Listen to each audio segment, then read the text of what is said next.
Good morning. Good morning. All right, today is August 6th, 2026. We are 2 days away from Lionsgate.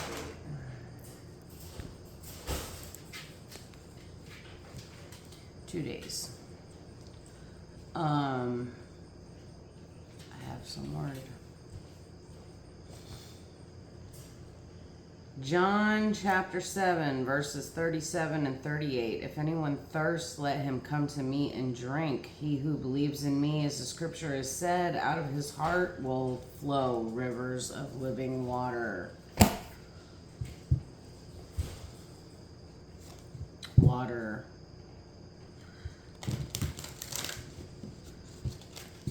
Emotions. The heart. Rivers of living water. So, water is love, emotions, intuition. All life comes from water.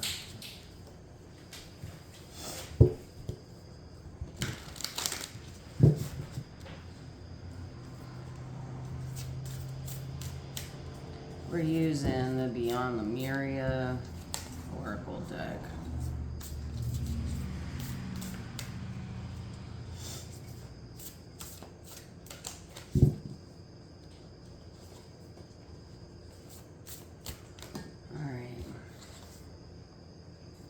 Unique gifts.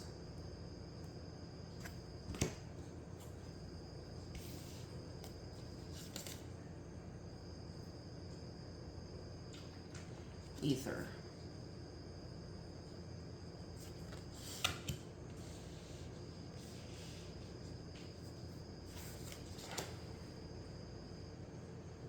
Awakened awareness at the bottom of the deck.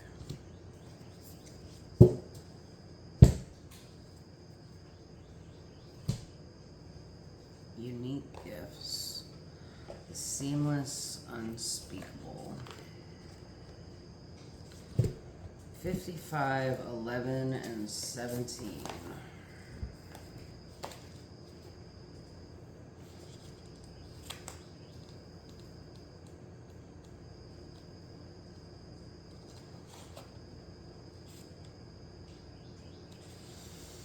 Unique gifts.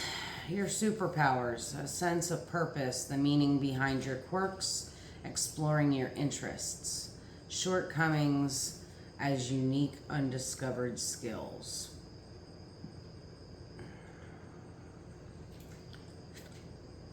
What makes you unique? Any quirks that you feel are shortcomings could be the key to your superpowers. Look for the positive sides of your oddities and traits. How would you like to spend more time? And are there things you would like to try or feel a pull to explore? Now is the time to follow these whispers. You never know how transformational they may be. Okay.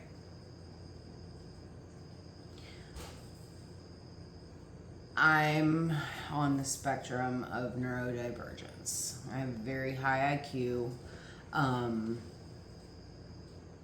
Along with that comes some raging ADHD, a little bit of high functioning autism, and complex post-traumatic stress disorder.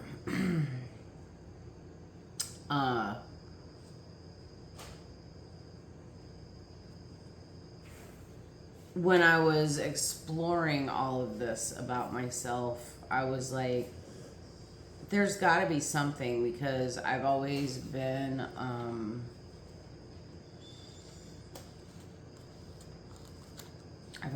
gifted. Like, I've always been able to see and feel and hear spirit. So I started looking into how mental health translates to spirituality, and found that our ADHD and autism actually make it easier for us to be spiritual. Most people with spiritual gifts fall on that spectrum somewhere.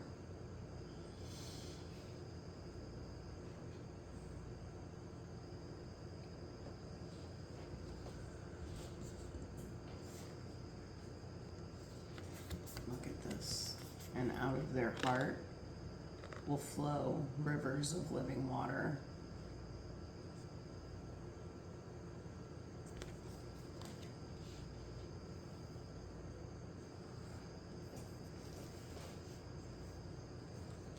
Okay, ether, number 11. The seamless, the unspeakable, the seamless unspeakable. All right, number 11, ether. 0 point field, the void, blank canvas, threshold, anything that is possible. Time to choose what you want to bring into your life. Endless possibilities, limitlessness, and paradox. This illuminated space of no distraction and pure potential is beyond the threshold. It is the silent, meditative moment out of time, the centered and present place beyond the hustle of the mind and outside world. It is where all dreams are birthed, and it is the light we may fear to be.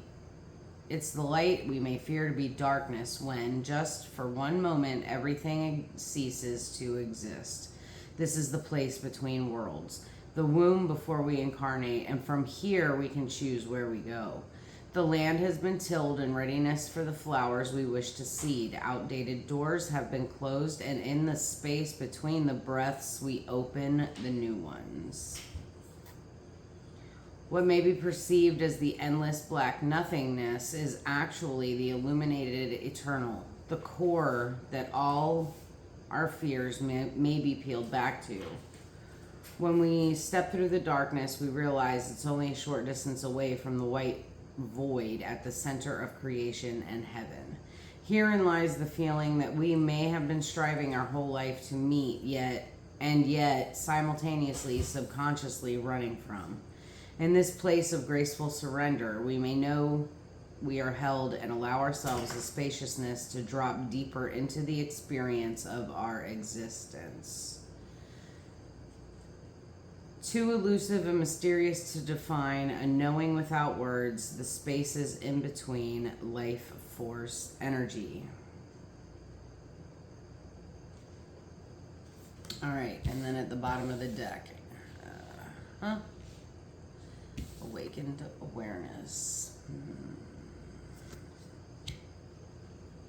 So, using our gifts to create, using our authenticity.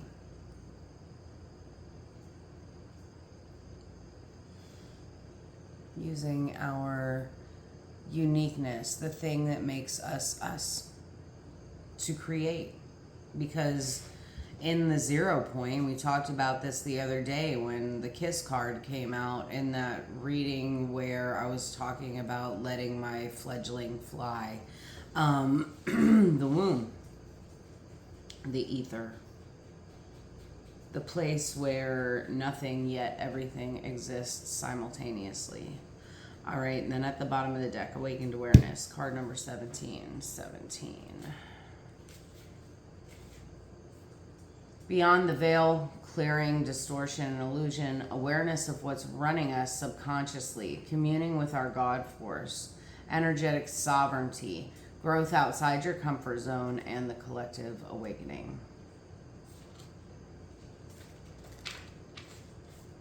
This card is a reminder to wake up. There are many levels and stages of awakening. There is no on and off switch. Keep learning and putting yourself into situations where you can grow. Sometimes we do not go back to sleep, so stay aligned with your inner guidance and find ways to remember to wake up. Do what you love to keep your vibe high. This is not about instant pleasure, but the joy that is substantial and sustainable. Eat healthy, keep your body active, and have life goals, but with enough space to hear the answers to your prayers. When our energy systems become blocked or need a cleanse, we can become drowsy. When our energy systems become blocked or need a cleanse, we can become drowsy to our vital nature. Energy clearing can help you recenter. Shadow work may also be needed if certain things are running your mind in a disempowering and distorting way. Find your unique way to connect to the divine inside of you. Not as an eternal seeking, but as a receptive allowing. Be inspired to see the question at hand with a different perspective. Look between the lines for deeper interpretation. Seek and you shall find. Knock and the door shall be open to you.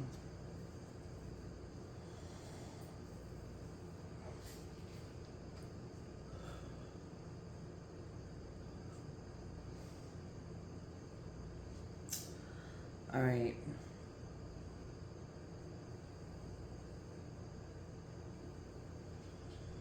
Awakened awareness. When I started studying Eckhart Tolle, I had a friend who wanted me to read The Power of Now. And I'm very much a person who, if you tell me that I have to do something, I am not going to do it. And he was pushing. You have to. So instead of reading The Power of Now, I went straight to A New Earth. And while I didn't understand what mindfulness and presence was, and I wasn't like at the beginning of my journey, but I was just starting to understand that there was something to, like, I didn't understand what meditation was. I didn't understand what any of this was and what's it for. So I went directly to A New Earth. And I was trying to tell him, hey, I'm already beyond the power of now because I'm reading into the New Earth and I'm like, dude, I already know this. I didn't understand, about being the observer. I didn't understand that. I didn't understand any of it. Awakened awareness reminds me of that passage from the book of Isaiah.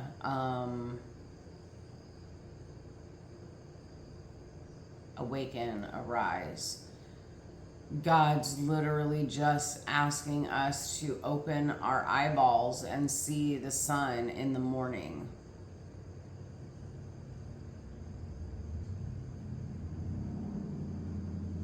To wake up and remember our own divinity, and that the only time that matters is now. It's the only thing that exists. I am in my reality the only thing that is constant. I'm the only thing that exists. In somebody's life, I am God, and there are people who in my life are God and deserve reverence. My parents were the first gods that I worshipped. Being able to observe how all of these things connect, allowing my neurodivergence to put the pattern together, to understand.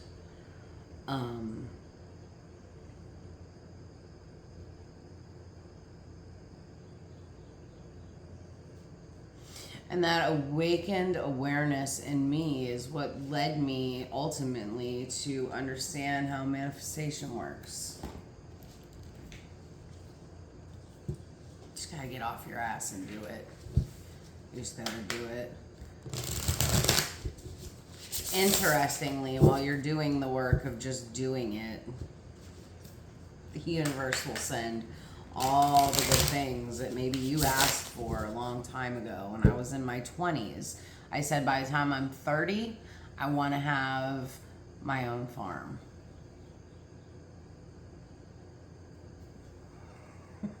Here I am, 43 years old. It's not mine, but I'll inherit it.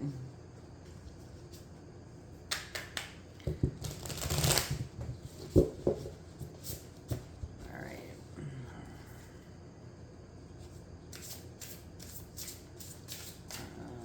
55. Change. 11.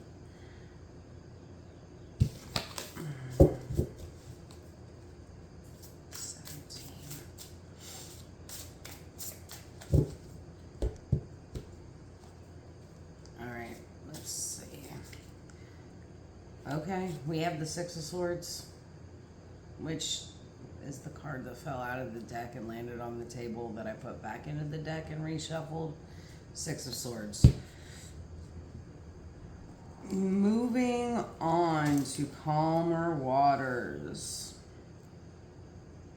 If anyone thirsts, let him come to me and drink. He who believes in me, as the scripture has said, out of his heart will flow rivers of living water. This is being in the flow.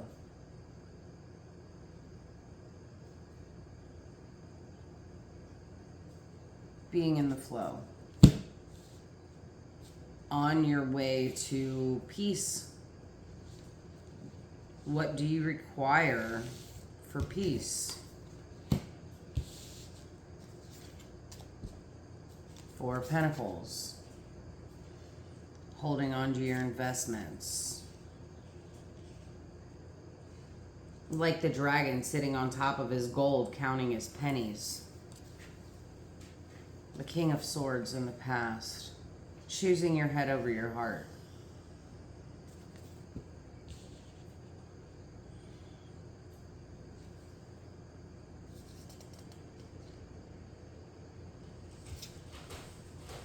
Subconscious, Queen of Cups, your intuition.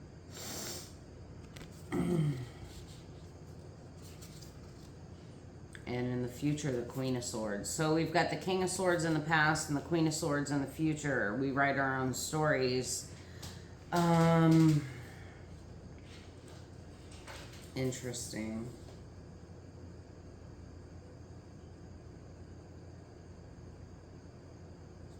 The merging of duality brings peace. So choosing your head over your heart and understanding that you are the creator of your reality, that there's nothing outside of you. Holding on too tightly to your investments is like the shadow side of the Four of Pentacles. The Queen of Cups in the subconscious. Interesting. It's your intuition, your healing, your connection to nature. Women are connected to nature. Understanding just how tight you have to hold on and when to let go. We've got the Three of Swords, the Fool, the Star, and the Ten of Pentacles at the bottom of the deck. Three of Swords, the Fool,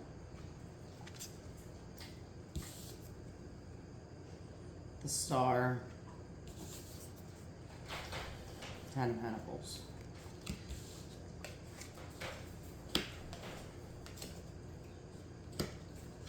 Yeah, so today this is about your healing. This is about no longer being the victim of circumstance. No longer using your intricacies as a victim, like as a way to victimize yourself. Like, oh, I'm autistic, so I can't do XYZ. Oh, I'm ADHD, so I have a hard time doing XYZ. I can't focus. I can't whatever. This is the end of that and the beginning of something else. This is the beginning of awakened awareness. This is the beginning of realizing that you create the reality that you want. You've got the merging of dualities with your ship sailing to calmer waters. The Three of Swords says that it was something painful happened, like a betrayal, a heartbreak, right? And this is the thing that led you to your new beginning with the Fool. You're being asked to have faith as small as a mustard seed and jump.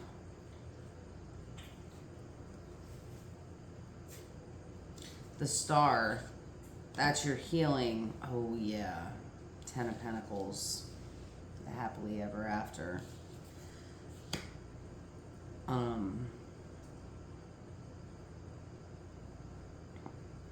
When I first moved here, I was very afraid to live my life.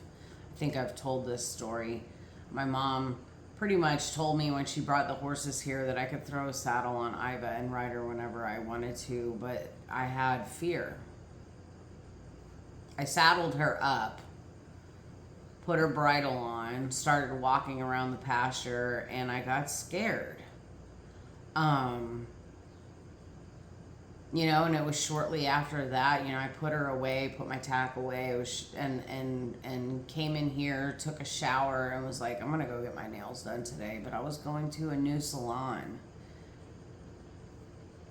and I got scared, and I was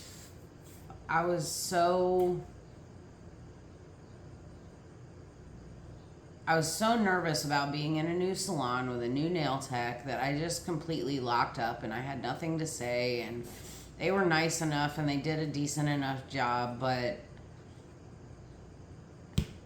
I had to take that leap to do things alone. It was like preparation.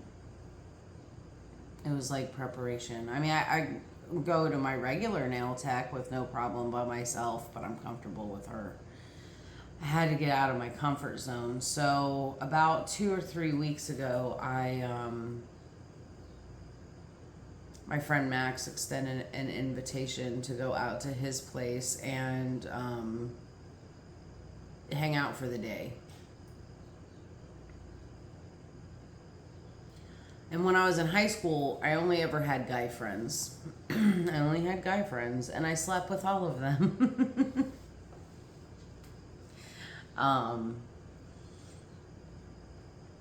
So this was an opportunity for me to go hang out with a man who was not my partner nor a romantic interest, and just have fun. Get out of my own skin and out of my own comfort zone for a while, right? It was that leap that I needed to take. It got me out of my house.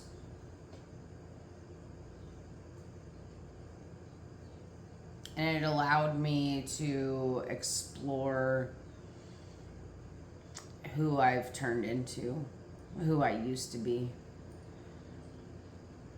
That's what provided my healing, right? Like, it provided healing for me, the star. It got me out of my comfort zone and allowed me to explore those fears so that I could continue to heal. 10 of Pentacles. Right? Not that I'm fearless and I think that I can do anything, but those moments of being triggered are ultimately like how we it is how we heal. So after the Queen of Swords is the Nine of Cups.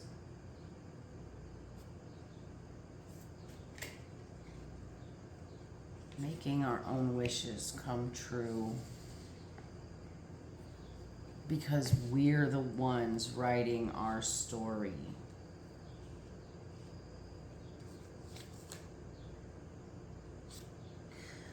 The Three of Cups.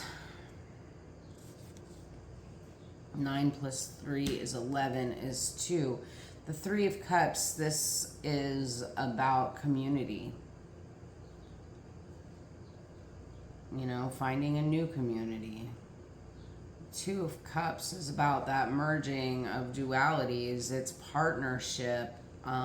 It's being able to share our heart, our cup.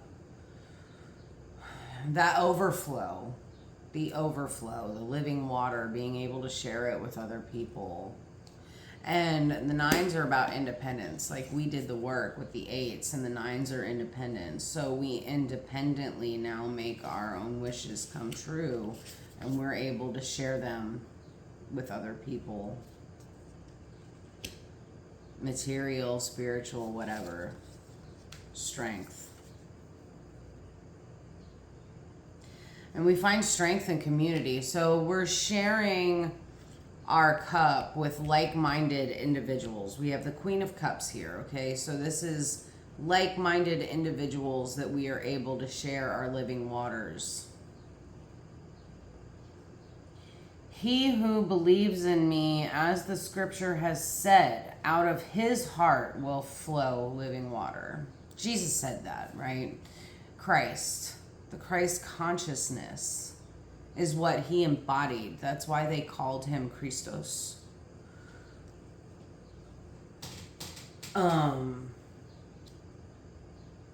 You know, he was trying to teach his disciples how to live, how to be in flow, how to have peace, how to meditate, how, you know, I mean, other words were used.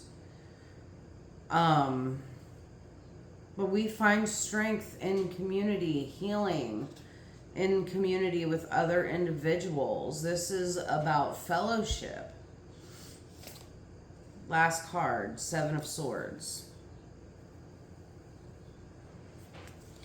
Seven of Swords is the lies that we tell ourselves, right? But look, he's sitting in front of the village and he's telling a story. To go from the Queen of Swords to that Seven of Swords, you wrote it. And these are the things that I went through to get here, and now I'm telling you. And now I'm telling you.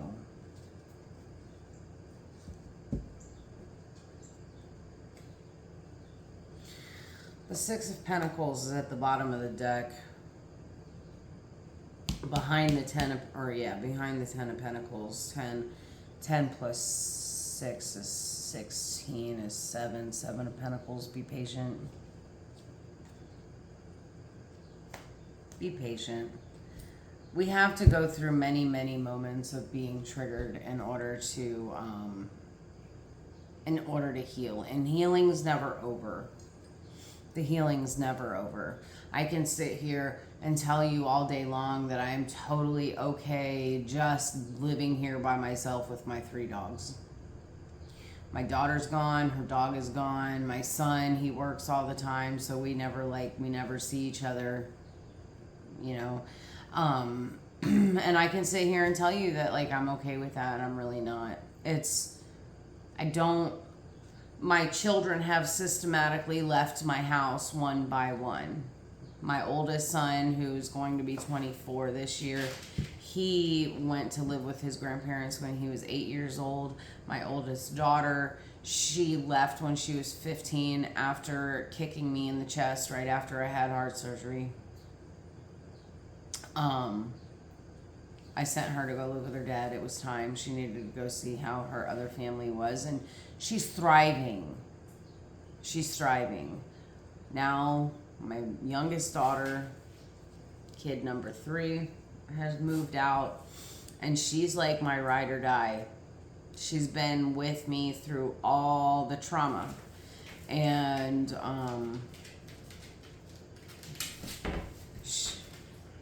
it's been through looking at her as my reflection that I've been able to heal a lot of my shit. And she's gone. And now my youngest son, who thinks that he has been put on the back burner all these years, and maybe he has because he is my quiet kid. He's my storyteller. But I also know that if I need someone to protect me, he's got my back. But I'm not okay with losing my kids. Like, empty nester syndrome is like a real fucking thing, and I'm like really feeling some sort of way about being back in a position where I'm a single woman living on my own. I've never been alone. I've never been alone. So,